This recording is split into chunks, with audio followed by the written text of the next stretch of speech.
Hey y'all, Bob with Million Mile Garage, working on the Odyssey today. I've already got most of her tore down.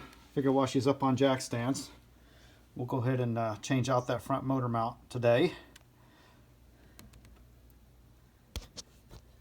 I just got to get down in there. There's 4 screws on the frame. There's one there, and 2 on the opposite side the same way. Can't really see it. And then you've got this big rubber dampener that's also held on by a screw here and a screw there, actually a nut and a nut, right? And when this comes off, there's going to be a third fastener underneath there that attaches the also attaches the mount to this aluminum bracket that's hanging off the side of the engine. So we'll get that off. Okay, with those 2 17mm bolts off, this cover, you kind of have to peel away the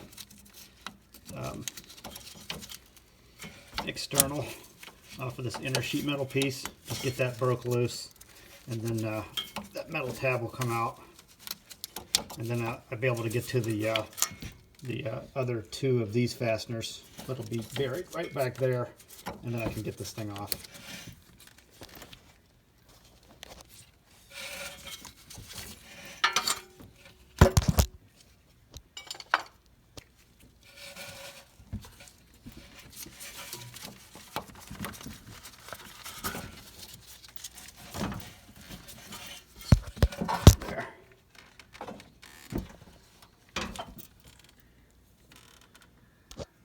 Now I can get down to the rest of those and get those off.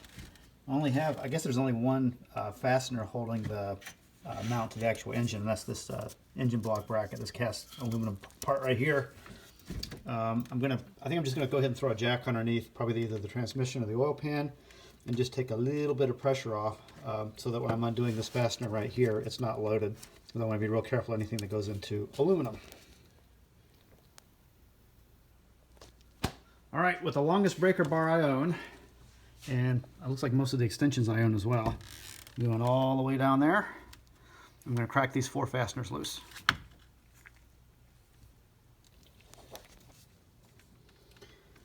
And like everything else on this car, I guess it was put together with guerrilla force, right? Air tools. And on top of that, the fasteners were rusted from below. They're exposed to the elements where they poke through.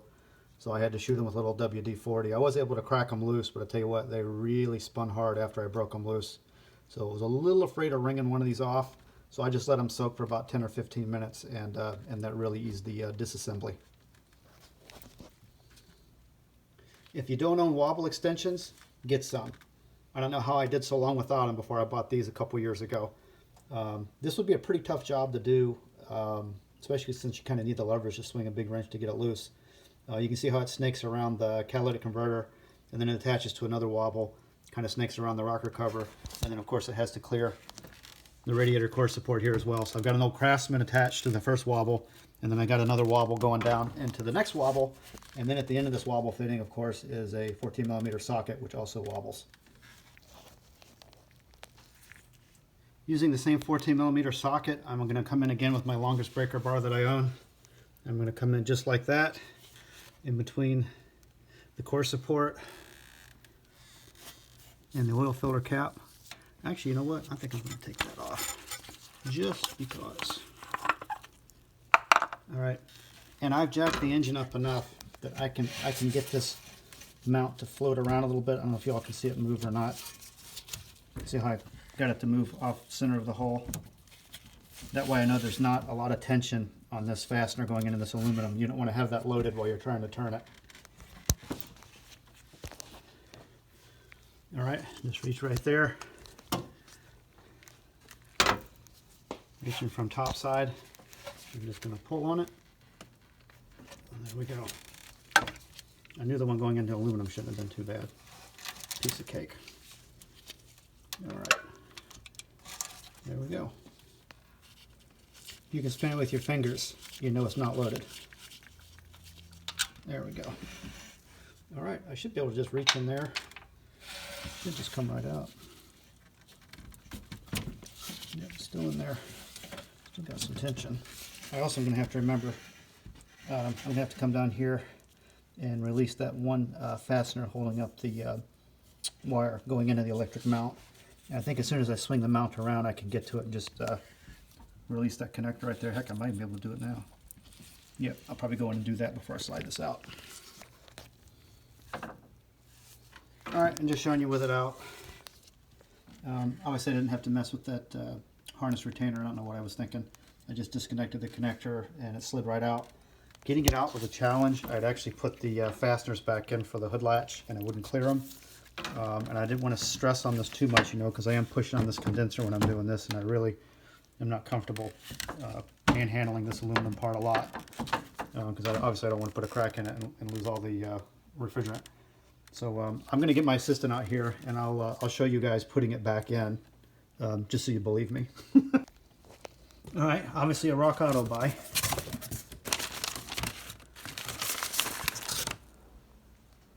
Huh, May 9th of 2020. I guess I was dreading that job. Let me just double check here.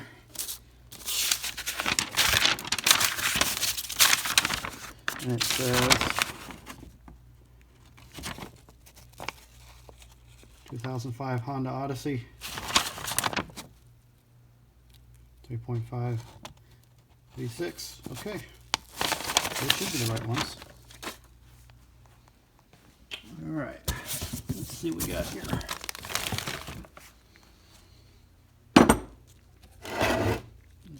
Did I get the right one? Yep, looks like it. I don't like the way it's clocked, but that's okay. And the connector looks like right off I can tell it's slightly different, so hopefully I don't have a problem there. This one's got the little ridges on the side. This one doesn't, probably no big deal. Other than that, they look identical. It feels good, good and solid. It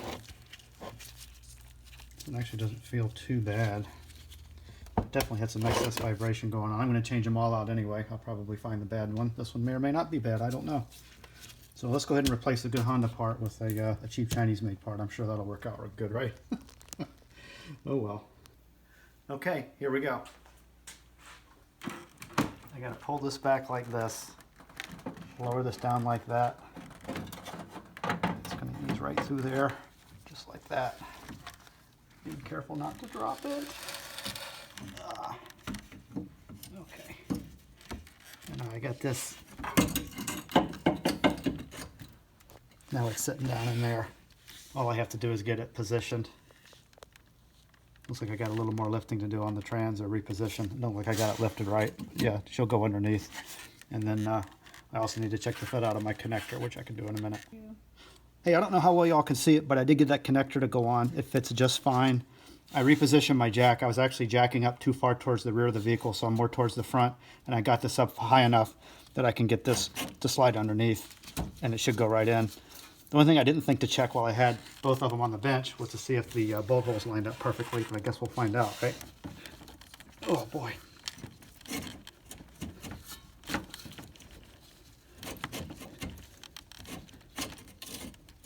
There we go. Okay. I just got to move this around. And just looking. The bolt holes all do line up, but I noticed this is clocked a little weird. But when I'm probably going to put the main fastener in first and then clock it around to get these to line up. But these look like they should line up just fine. I just want to be real careful about this part right here where I'm going into aluminum. But looks like it's going to work out just fine. You know you got it right if you can thread this in by hand. I got this started. It's in loose, so it's not going to hurt anything. And then I should be able to clock this around. See this? I can clock this around a little bit and get these holes to line up. And then when I tighten down on that, it's going to self-center. I don't think that's going to be that big of a deal. So I think we're good on this. One cheap Chinese motor mount installed. I got all four of them in. They're not tightened down yet, but they did go in the holes, surprisingly. I didn't have to elongate any holes. And I already got this one started. You can see it's just off kilter just a little bit. I'm going to go ahead and snug down on the ones on the frame, I think, first. Actually, you know what? I'll partially snug down on those, and I'm going to tighten this one down and let it clock over as far as it can in the bolt holes. And I think we're good to go. Yeah, looks like that's just going to straighten right out. No big deal. There's no big deal if it's off kilter a little bit. Yep, I'll take that.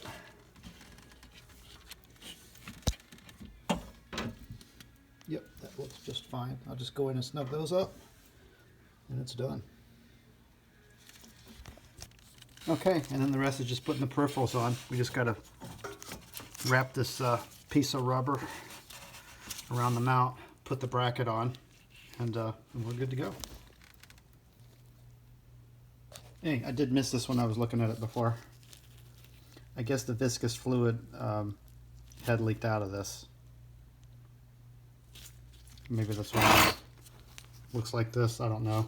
I know sometimes they look a little deflated, but I'm guessing this was probably had a problem for a while, and that stuff just oozed out of it. Because there's a viscous fluid in there that when it's excited by electricity, it stiffens it and then unstiffens, and that's how the active motor mounts work. That's about all I know about them, but I know that they have to have that viscous fluid in it that reacts electronically.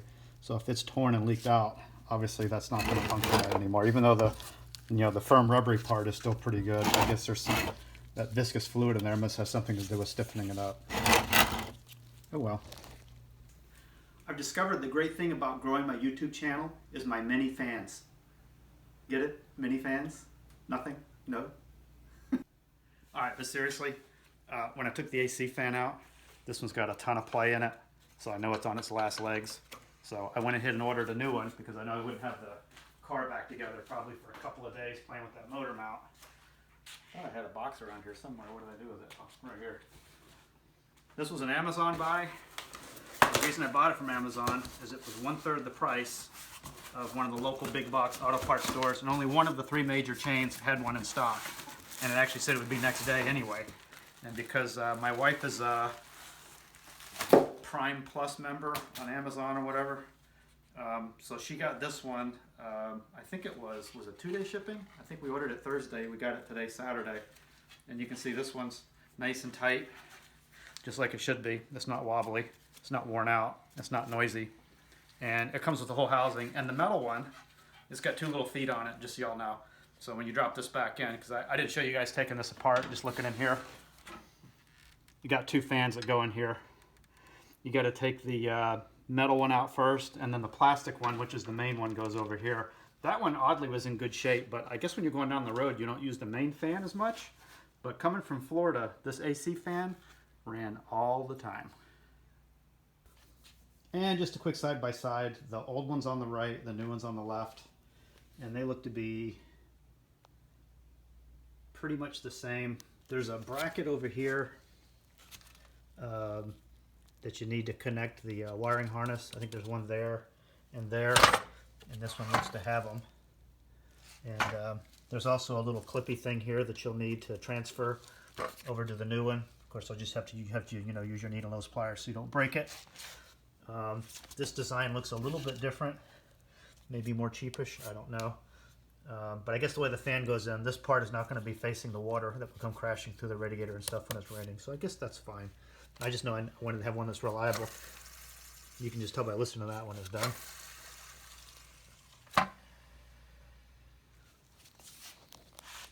Just my mini fans. Alright, these are the tranny mounts. I'm going to show you what they look like on the bench, and then I'm going to point underneath the vehicle real quick and show you where they go.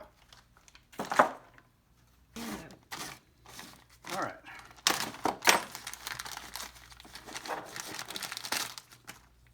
Alright, that's one of the transmission mounts. You see it's just all it is a piece of rubber. There's not much to it.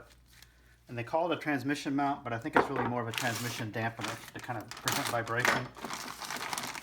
This one right here might do a little more support. And again, it's the same deal. There's not much to them.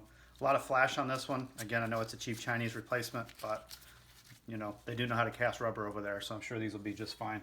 All right, let's just show you. I'll go down below the water line and show you where these go real quick, and I'll probably find one of these that's got a problem.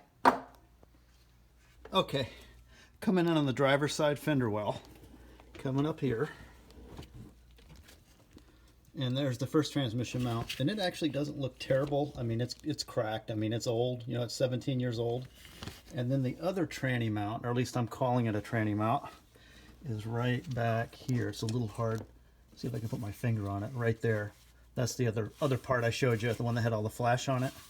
And just looking at it, oops, and that one's torn clear through.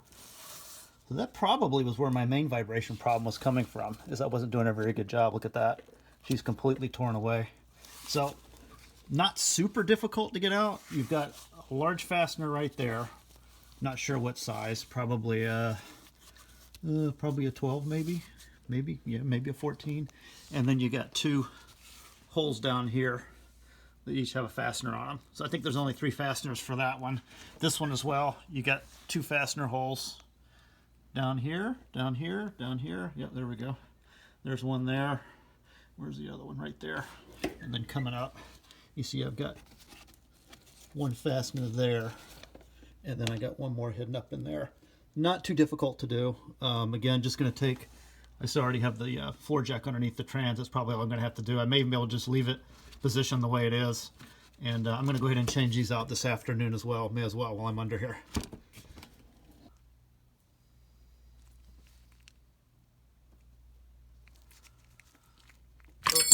Oh yeah. Oh, that was easy. Using a swivel head 14 millimeter, we're going to get the rear mount out first.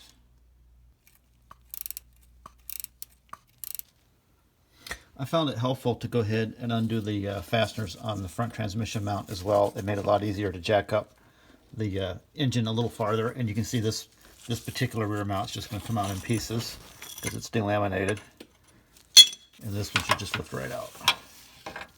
There's the old one. All right, let's get that one on the bench and see what it looks like. Okay, so I know the old one came out in pieces, not a big deal, right? So probably looks something like that maybe. But I'm noticing what's wrong with this picture. Looks like Rock Auto strikes again, doesn't it? So there's the part number, SKMA 4559. And what do we got here? SKMA 4559, transmission mount rear. Okay, so that means that the part that they sent me does not fit my Honda Odyssey. Was there a mid-year change that I don't know about? I don't think so. So I'm not sure what happened there, but you can see the part numbers match. There's a description they give, and I have a part I can't use. So I'll save you guys the drama. I figured this out when I was on my back yesterday. So when we went out to dinner last night, I swung by Advance Auto and I picked up an Anchor, part number 9423.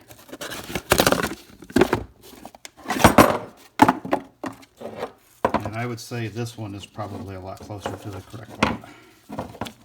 And they put their actual part number on the part, and also they molded into the rubber so there's no mistaking what's in the box. Unlike this SMKPA blah blah blah whatever, they've got some list of part numbers on there which don't correspond to anything on the box, the bag, or the packing slip. So anyway, at least I do have the correct one to put back in. That's nice. Oh, and it also came with new fasteners, which this one didn't. And not wanting to inconvenience myself any more than I have to, I just took this big old piece of plastic and wedged it out of the way. I've got a wobble extension, and I'm just going to grab that first fastener back in there. Of course, this next one will be a breeze, and we'll have this thing out in 2 shakes.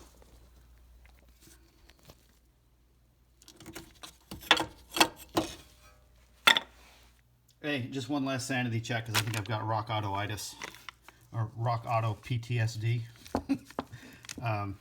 Those look like the same part, and then just that's another sanity check I like to do. Just make sure that they got it right. Yeah. So now you know those will go through the same holes in the frame, so you don't have to make new ones or oblong the old ones or whatever. I guess same thing here. I'll check this out real quick. There's the old one. Turn around this way so they'll mate. And yep, those look just fine too. All right, so we'll get these back in the car. Since I'm threading these into aluminum, I wanted the threads super clean and dry the way the factory installed them. So I just stuck them in a bottle of old Coke bottle full of mineral spirits and shook them around a little bit, and then just wire brushed them off a little bit. That way I've got accurate torque settings and I don't have to worry about stripping any aluminum threads.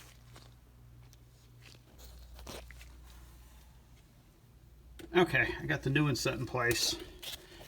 You can see there's a pretty good gap between the transmission and the mount. I'm going to have to just carefully lower it. I got both of them set in place. And you can see the holes are nowhere near close to lining up because the thing is set up too high. I want to get the fastener started in the aluminum parts first, so that would be the transmission.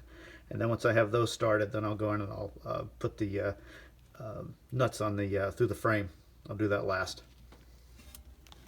All right, I'm just going to try to slowly lower it.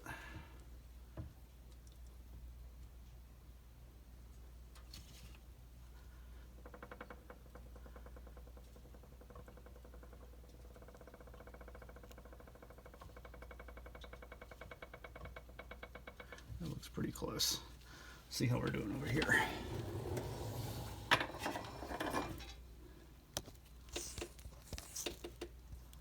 Oh yeah, we're a lot closer. That's probably close enough I can lift that stuff up and get the fastener started. That'll be just fine. Yeah, that's enough. I can at least get them lined up. Perfect. You gotta have a balancing act there. You gotta have these all the way through the frame, but you gotta have a little bit of leeway to move these around. Just grabbing this last fastener here. All I gotta do is just get it started. There we go. All right, got both of those started. I'm going to ring those up a little bit farther, and then I'll probably lower the engine down a little bit more. I don't remember what angle I showed you guys before, but coming in here like this seems to be working just fine as well.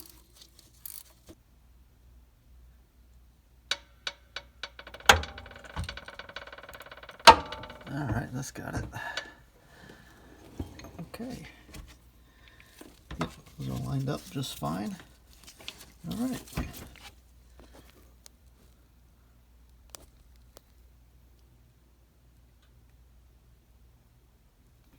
All right.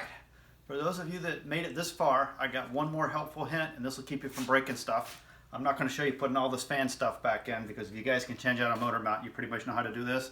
I'm going to show you a couple of things that were really irritating. So on the plastic fan that goes on this side, and this is the full-time fan, there's a hole right here, and it goes into this harness retainer right there.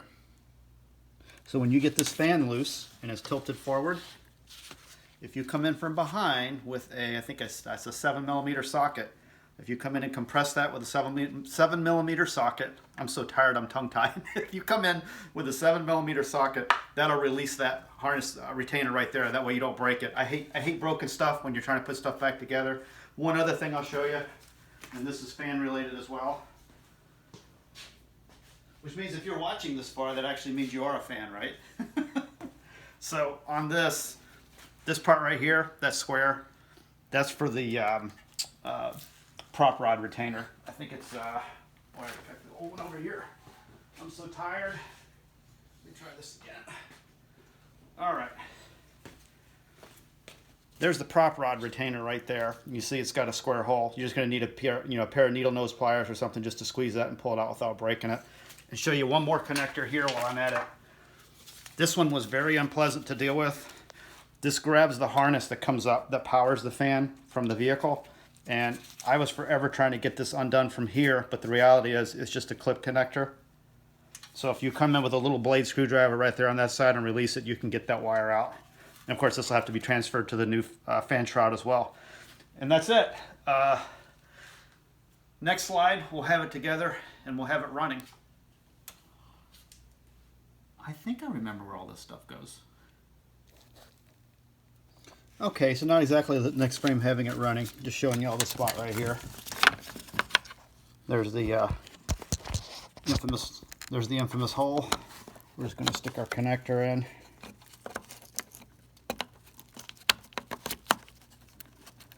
That snaps on, and this will snap right back into the hole. Click. That's in.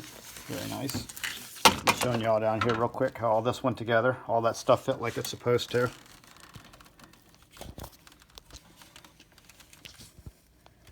Yep, there's our wire holder right there, our little clip. And this thing clipped on just fine. That's all looks good. That bolted in just like it was made for it. The only complaint I have is it didn't come with a new foam seal for that little gap right there. I'm not sure that makes a whole lot of difference. This one does have a foam seal on the other side as well as the old one that was on here. No big deal. And just have to reconnect the radiator hose. Get down in there. And I think it's pretty close. I'm probably going to leave the core support and radiator cover off when I first started just to make sure I didn't create any new leaks. But I was pretty careful around everything. So pretty much she's 90% together. I just got these bracket things. These go on to the AC condenser assembly. I probably have the orientation wrong on. No, I don't. Yeah, we got the there's the bolt for the bracket, and that goes right over this. And then the radiator ones are these little fellas right here. They're going to go on just like that. And there's the fastener for that as well. Get those put in. And then there's all those little plasticky clips are just for the core support cover, radiator cap. Those three fasteners are for the hood latch, which I had scribed an outline. Oh good, it's still there. That's nice. So that should line up just fine when I get it back together. And other than that, of course, you know, the plastic engine cover's off. It's sitting over there on top of my Camaro. That's a good place for it, right? There's our shroud cover. So all this went back together well. And what's really nice is the overflow tank. It lined right up with the bolt hole on that sheet metal shroud. And of course the sheet metal cover, which is really just a heat shield for the overflow tank because it's close to the exhaust, that all tucked back in like it's supposed to. So all that went back together really good. I'm real happy with that. Hey, just while I'm setting this latch back in, it does have a connector on it, so just be aware of that.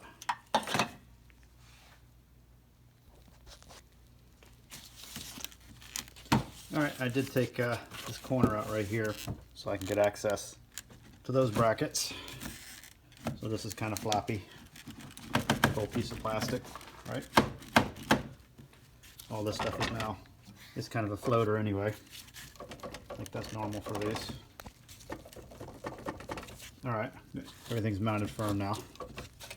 So, not a lot of pieces left now. We're pretty close. I don't think there's any metal parts left, just plastic. That's good. What's that? Oh, radiator cap. Alright, that's nice. Alright, I think it's time to add fluids. Oh, in case you all didn't watch some of my other videos, the reason I said I got to add fluids is I changed out the oil pan seal, the oil filter adapter seal, changed out the drive shaft on this side, changed out that seal on the trans. So obviously it doesn't have any motor oil in it. And I probably also got to top off a little bit of engine coolant that I had to bleed off before I disconnected that upper hose.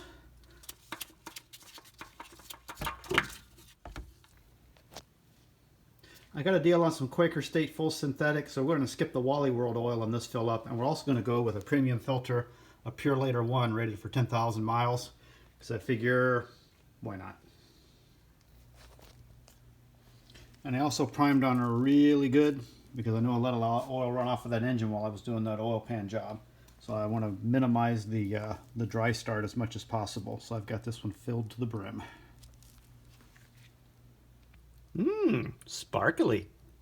Alright, I got her sitting on the ground on her wheels. Keeping in mind I did change out the power steering hose in a previous video and the vehicle hasn't been started yet. So I just topped off the power steering fluid, which I'm sure it will suck that reservoir dry almost immediately. And she is topped off with oil just to make sure. Yep, there's plenty of oil showing on the stick. That's good. All right, let's just kick it over and see what happens.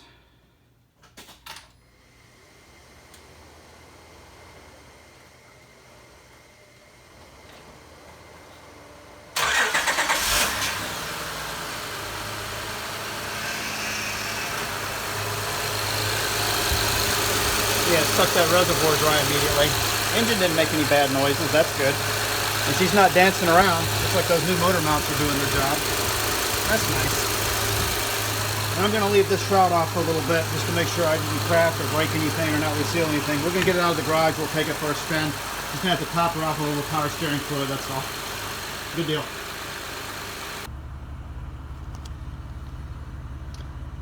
Okay, she's up to temp. I got the AC running.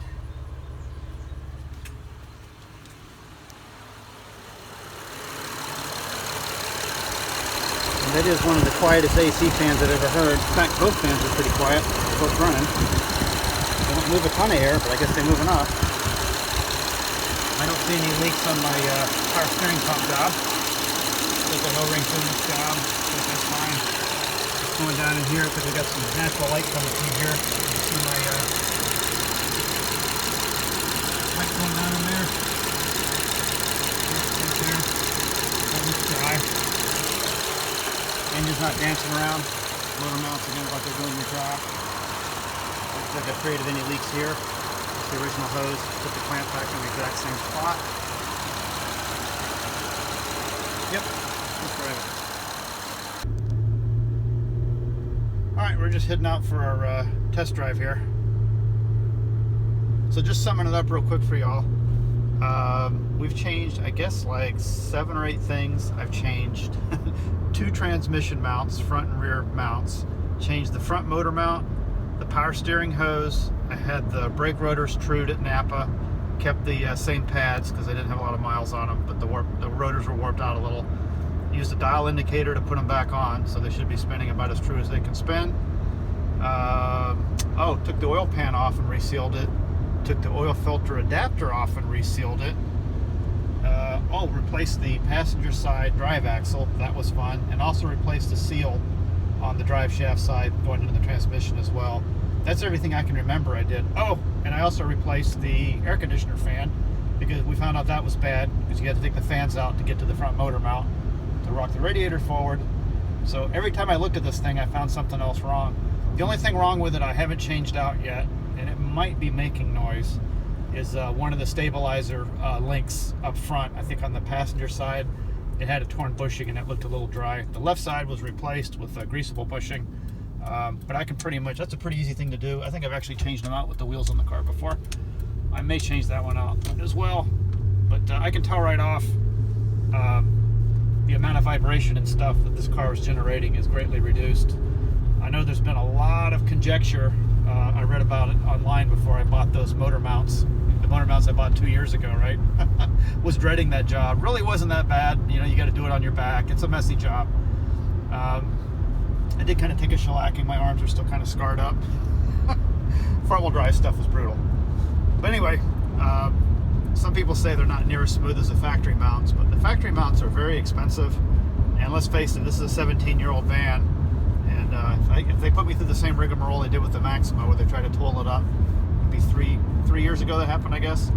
I know in today's economy, this vehicle might be worth twice of what it is on paper, but I would imagine if this was in a totaled scenario, which would probably take about $3,000, I just can't see spending several $100s in motor mounts and all that kind of stuff for something that you'll never get your money back out of it, other than it makes it a little more pleasant to drive. But I would say having motor mounts that aren't broken, as opposed to just having stock ones that are broken, is a whole lot better than nothing. And it seems to be the case here. It seems to be fairly smooth. Just coming up to a stop here, I've got the air conditioner on, lugging it. It's in gear. Come to a full stop, and then I'm just kind of lugging, going to this stop sign. And there's not a whole lot of vibration-y noise and gyration and that kind of stuff. So I would say that the cheap Chinese mounts are doing a satisfactory job. I'm not going to say they're doing better than OEM, because I'm pretty sure they're not, but they are definitely satisfactory for a 17-year-old vehicle with 170,000 miles. I thought it had almost 180. It's got 170 on it. So yeah, not too shabby. And when we get it back, we'll make sure that I haven't created any new leaks, and hopefully I fixed all the leaks I attempted to fix. It had a nasty oil drip on the floor, even after doing the rocker covers, which I did. I guess I did those about 2 years ago, maybe. So yeah, hopefully with the oil pan, the oil filter adapter seal, which that was a real easy job to do. Three screws and it's in and out. Easy job. I think she's pretty tight right now. I don't think she's going to embarrass me if I take her to someone's house with a new driveway. I think she's housebroken now. So just an FYI, I'm going to get her rolling to about 60. And we're going down this little hill right here.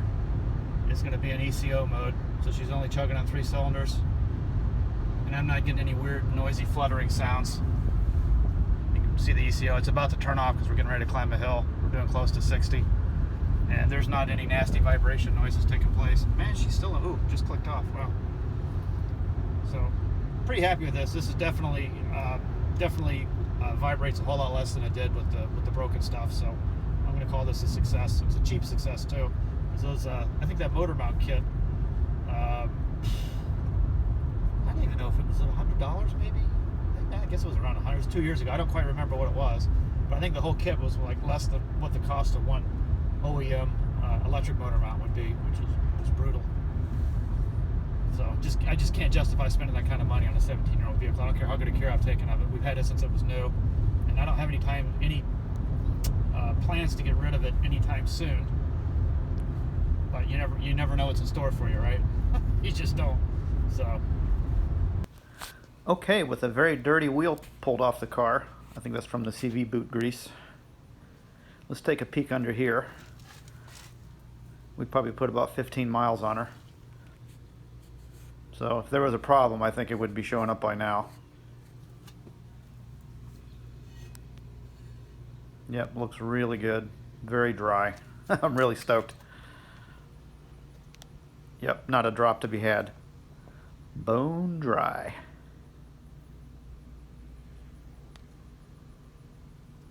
Well, I guess she's housebroken now. Cool.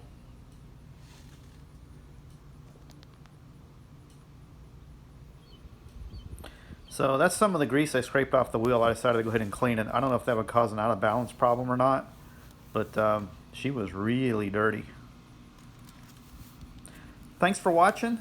Hope to see y'all next time. Take care. Hey, hit like and subscribe too. Would you help a guy out?